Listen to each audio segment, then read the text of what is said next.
High সবাইকে, কেমন আছো তোমরা সবাই? রীতা সাজ সংসারের একটা নিউ ব্লগে তোমাদের সবাইকে স্বাগতম। এটা দেখো কাকিমা, মানে আয়ত্রীর মা। তো কাকিমা সকাল সকাল চলে এসেছে এত ফ্রুটস নিয়ে, যেহেতু আজকে পয়লা বৈশাখ। এরপরে আমি চলে এলাম মিষ্টির দোকানে। দেখো মিষ্টির দোকানে কত ভিড়, মিষ্টি প্রায় শেষই হয়ে গেছে। যাই হোক, কোনো রকমে কষ্ট করে 3-4টে দোকান ঘুরে তারপরে কিছু মিষ্টি পেলাম। এদিকে দেখো আমি বাড়িতে স্নান টান করে রেডি হয়ে গেছি, পুজো দিতে যাব। ঠাকুর ঘরের সামনে দেখলাম মেশো বসে কি একটা কাজ করছে। এদিকে দেখো মা আমার ঠাকুরের থালা বাসনগুলো সব মেজে দিচ্ছে। মামা এসেছিল কিছুক্ষণ আগে, মামির পার্সটা ভুল করে রেখে চলে গেছে, তাই পার্সটা আবার নিতে এলো। মা রেডি হয়ে গেছে, মা একটু বাজারে যাবে। আর আমি এখানে ঘরের সমস্ত ঠাকুরের পুজোটা রেডি করে নিচ্ছি, কারণ আজকে যেহেতু পয়লা বৈশাখ তাই তাড়াতাড়ি করে আমাকে পুজো দিতে হবে। তো দেখো আমি ঠাকুর ঘরে চলে এসেছি, আর এটা হচ্ছে আমাদের ঠাকুর হরিচাঁদ ঠাকুর, এটা শান্তিমা। একে একে আমি ঠাকুরের সমস্ত ফুলগুলো দিয়ে দিচ্ছি, তারপরে সমস্ত ঠাকুরের পুজোটা কমপ্লিট করছি। আস্তে আস্তে ঠাকুরের আরতিও করছি। আমার তো প্রতিদিন ঠাকুর পুজো দিতে ভীষণ ভালো লাগে, মনটা ভীষণ ফ্রেশ হয়ে যায় পুজো দেওয়ার পরে। তো তোমরা কারা কারা আমার মতো পুজো দিতে ভালোবাসো অবশ্যই কমেন্ট করে জানিও। দেখো আমার পুজো প্রায় কমপ্লিট হয়ে গেছে। ঠাকুরের কাছে বললাম ঠাকুর সবাইকে ভালো রেখো।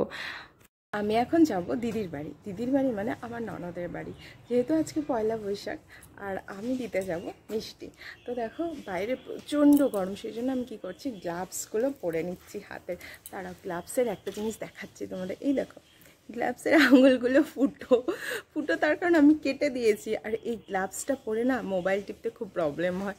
আর যেহেতু আমি কলকাতায় আগে জব করতাম, তো ওখানে যেতাম ট্রেনে, এতক্ষণ কি করব, সেই জন্য আমি গ্লাভসটা পরে যেতাম। আর তো গ্লাভসের আঙুলগুলো এই দেখো কেটে দিয়েছি, কি সুন্দর না? দাঁড়াও গ্লাভসটা পরে নিই। এই দেখো গ্লাভস পরা কমপ্লিট। তো কতটা সেফ না, বাইরে প্রচণ্ড গরম। আর এখানে দেখো মাথাতেও আমি ওড়নাটা পেঁচিয়ে নিচ্ছি, কারণ এই স্কার্ফটা যদি আমি পরি তাহলে প্রচুর গরম কম লাগে, কারণ রাস্তায় দুপুর হয়ে গেছে আমার সমস্ত কাজকর্ম করতে করতে, আর বাইরে প্রচণ্ড রোদ। তো আমি ফাইনালি সানগ্লাসটা পরে নিলাম, পরে রেডি হয়ে গেছি।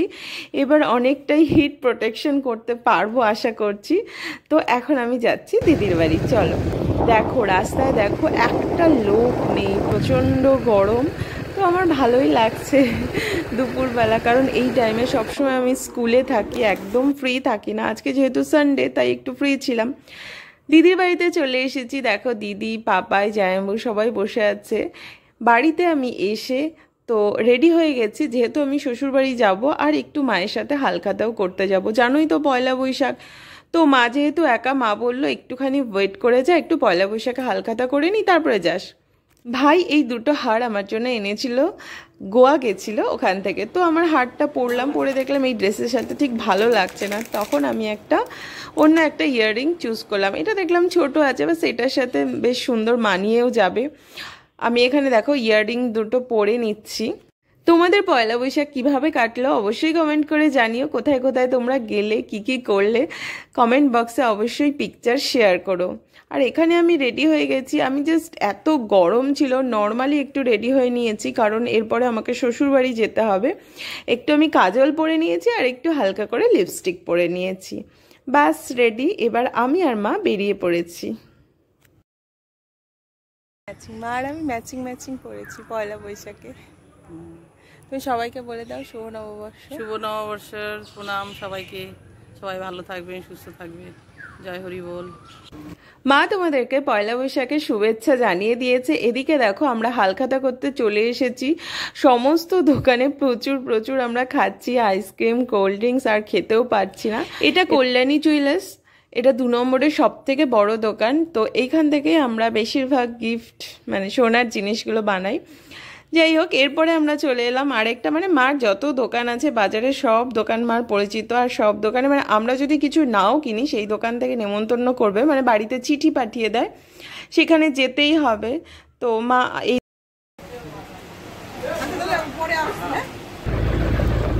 মাকে এরপরে বললাম যে তুমি পরে হালখাতা করো, আমাকে শ্বশুরবাড়ি যেতে হবে, কারণ টাইমে যদি আমি পৌঁছতে না পারি, যে রানাঘাট থেকে প্রচুর ট্রেন কম আছে, আর রাতও প্রায় হয়ে গেছিলো। দেখো কল্যাণী ছেড়ে আমি যাচ্ছি, কল্যাণীতে থাকতে মানে মায়ের কাছে থাকতে সবারই ভালো লাগে, সেরকম আমারও ভালো লাগে, কিন্তু যাওয়ার সময় একটু কষ্টই হয়, কি আর করা যাবে, তো এটাই জীবন, যেতে তো হবেই। আমি উঠে পড়েছি রানাঘাটের ট্রেনে, মানে বনগাঁ লোকালে। দেখো ট্রেনটা কত ফাঁকা, এই ট্রেনে উঠতে আমার দারুণ লাগে, ভীষণ সুন্দর। তো আমি বাড়িতে পৌঁছে গেছি, আজকের মতো ব্লগটা ছিল এই।